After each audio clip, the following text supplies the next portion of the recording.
Namo Adita Phat. Good morning. Thank you for joining me for our daily practice check-in. Listen, listen, listen. This beautiful sound calls us back to our true home.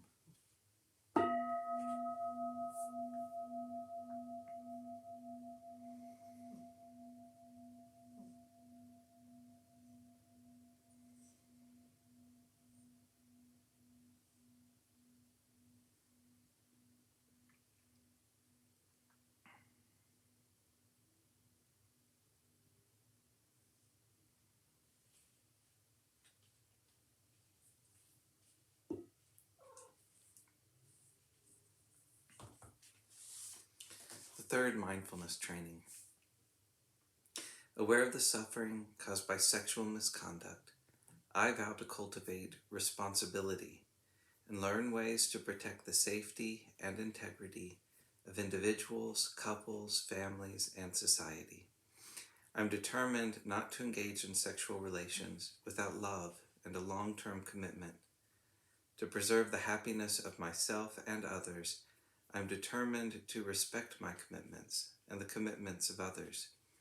I will do everything in my power to protect children from sexual abuse and to prevent couples and families from being broken by sexual misconduct.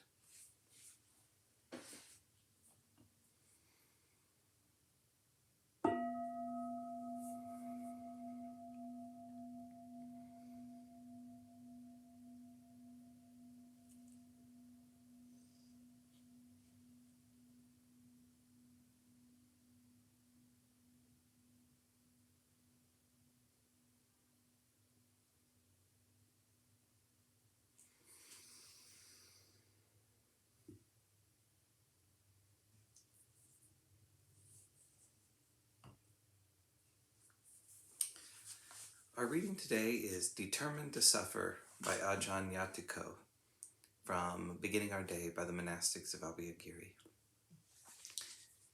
We suffer because we are not seeing things with the right perspective. We're here in this monastery by choice, and all the work is done on a voluntary basis. It's a good place. Within this sort of environment, there is no need to suffer. Things are the way they are, but through it all, we still seem to have an insatiable need to suffer. We are absolutely determined to not let go or soften our perspective. It's as if we'd rather suffer than grow. The problem is, we don't realize that suffering is going to grow and grow and grow. Eventually, we are going to have to let go of all the situations that cause suffering, such as loss, physical pain, uncertainty, or whatever it is we don't like. It's just the way it is. The fact that we experience a particular object as something we don't like is because of the way we structure our values and priorities within. None of what we experience from the outside, be it community, people, activities, or responsibilities, has an objective, factual existence. It's something that we experience through our internal senses. We give meaning to things, and based on the meaning we give, we attach to this and hate that. We create an entire world out of what we experience, and we end up living in that world. The world as we know it isn't actually out there, it's in our heads. Understanding this helps us to see that our suffering is coming from our own actions, views, and decisions, not from the outside. This sort of reflection is empowering because it puts us in control. There's really nothing and no one else we can blame.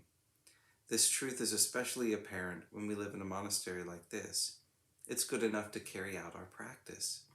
Perhaps it's not so apparent for people immersed in a cultural setting, local or global, where ethics are not a priority and introspection is not encouraged or valued.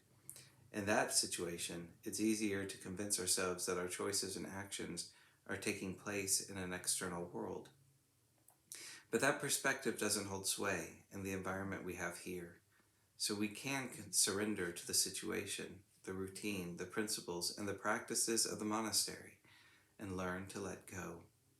Through that quality of surrender, the heart starts to feel a sense of release.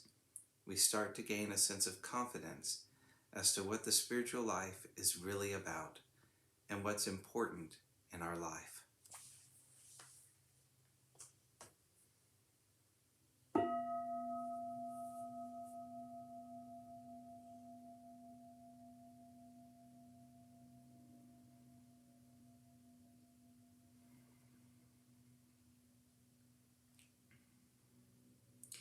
May all beings be well.